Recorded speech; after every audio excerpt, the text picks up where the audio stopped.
আমাদেরকে বলা হয় আমরা রাষ্ট্রের মালিক, জনগণ সকল ক্ষমতার মালিক। সেই মালিকেরা এই আমার সামনে বসে আছেন, যারা পাশে বসে আছেন, তাদের জীবন দশায় কোন একটা ঘটনার মধ্য দিয়ে আপনার কি মনে হয়েছে আপনার রাষ্ট্রের মালিক? এটা কি মনে হয়েছে কখনো? কোথায় রাষ্ট্রের মালিক আপনি? কার মালিক? কার মালিকেরা? তাই এই রাষ্ট্রের মালিক কারা? ও দুর্বৃত্তায়িত তথাকথিত ফ্যাসিবাদ স্বৈরাচার, তথাকথিত দুর্বৃত্তায়িত রাজনৈতিক দল, এরাই রাষ্ট্রের মালিক। এই জায়গা থেকে বেরিয়ে আসবার জন্য আপনাদেরকে উদ্যোগী হতে হবে। যে কথা দিয়ে বলছিলাম, রাজনৈতিক দল আমরা সংহতি প্রকাশ করছি, আপনাদের দাবির পাশে আছি, এই ওয়াদা করছি। কিন্তু আমরা ভুলে যাব, আমাদের বৈশিষ্ট্য হচ্ছে ভুলে যাওয়া। আমাদের বৈশিষ্ট্য হচ্ছে আপনাদেরকে লড়াই সংগ্রামে অংশীজন করা, এরপরে আপনাদেরকে নাই করে দেওয়া। তাই আপনাদেরকে আহ্বান জানাতে চাই, আপনাদের যে দাবির কথা বলছেন, এই দাবি অর্জনের জন্য, এই দাবি বাস্তবায়নের জন্য আপনার রাজনৈতিক ক্ষমতার দাবি করার এখনই সময়।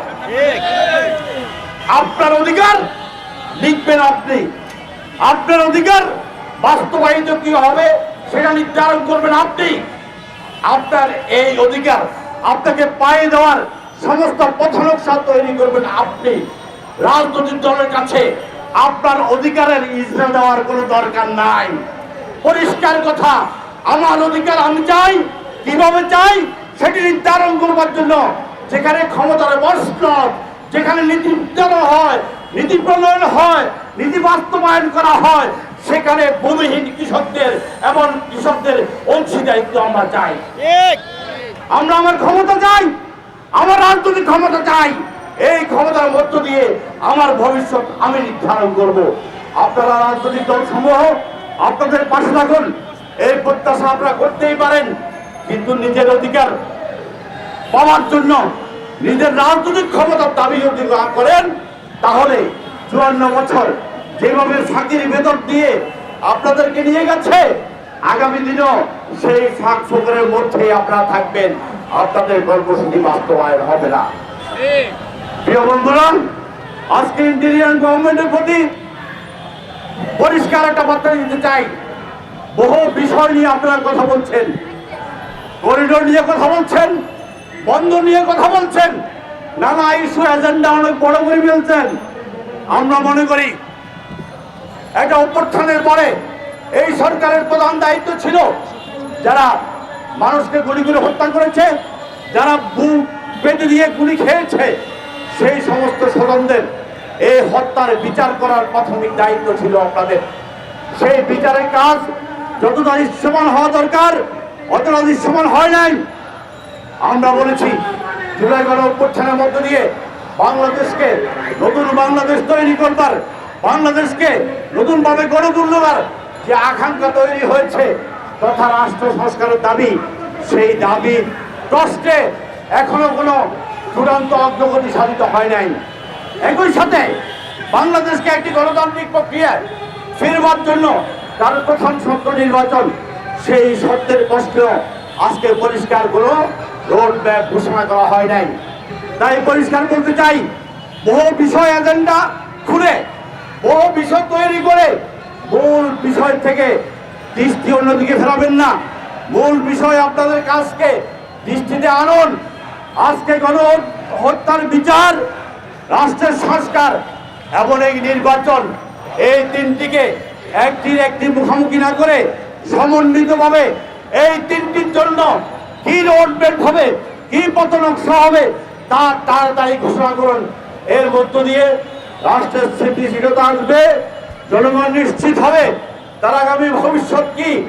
বহু পথে না হেঁটে এই আপনাদের কাজের পরিধি ঠিক করে ফেলুন, আমাদেরকে শান্তি দেন, স্বস্তি দেন এবং জুলাই অভ্যুত্থানের মধ্য দিয়ে যেই নতুন বাংলাদেশ তৈরি করবার যে চেতনা প্রেরণা তৈরি হয়েছে, সেই প্রেরণা এবং চেতনাকে যারা নষ্ট করতে চায়, যারা ভিন্ন খাতে নিয়ে যেতে চায়, যারা ষড়যন্ত্র চক্রান্ত করছে, তাদেরকে প্রতিহত করে এই বাংলাদেশ বারবার অভ্যুত্থানের পর পরাজিত হয়েছে, এই বাংলাদেশ বারবার রক্ত দেওয়ার পর পরাজিত হয়েছে, কিন্তু জুলাই অভ্যুত্থানের পরে আমরা আর বাংলাদেশকে পরাজিত বাংলাদেশ দেখতে চাই না। বাংলাদেশের কৃষক, শ্রমিক, মেহনতি মানুষ যারা বারবার রক্ত দিয়ে বাংলাদেশকে উদ্ধার করবার চেষ্টা করেছে, তাদেরকে আর পরাজিত দেখতে চাই না। তাই সেই মানুষগুলোকে নিয়ে আগামী দিনে রাষ্ট্রকে বদলে দেওয়ার যে লড়াই সংগ্রাম, সেই সংগ্রামে আপনারা সামিল হবেন। আপনাদের প্রতি আবারও শুভেচ্ছা এবং অভিনন্দন জানিয়ে আমি আমার বক্তব্য শেষ করছি। সবাইকে ধন্যবাদ।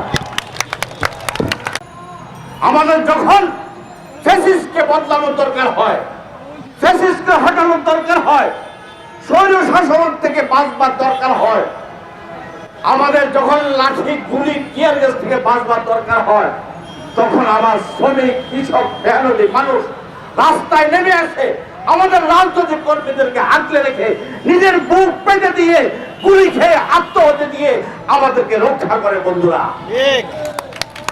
আমরা জুলাই অভ্যুত্থানে দেখেছি 1400 শহীদ, তার ভিতরে অধিকাংশই তারা কোনো রাজনৈতিক দলের সদস্য নয়, তারা শ্রমিক, ভূমিহীন, কৃষক, তারা শ্রমজীবী, রিক্সাজীবী, কারখানার শ্রমিক।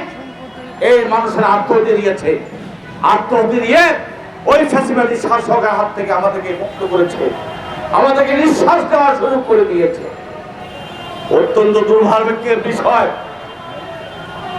জুলাই অভ্যুত্থানের পরে 5ই আগস্টের পরে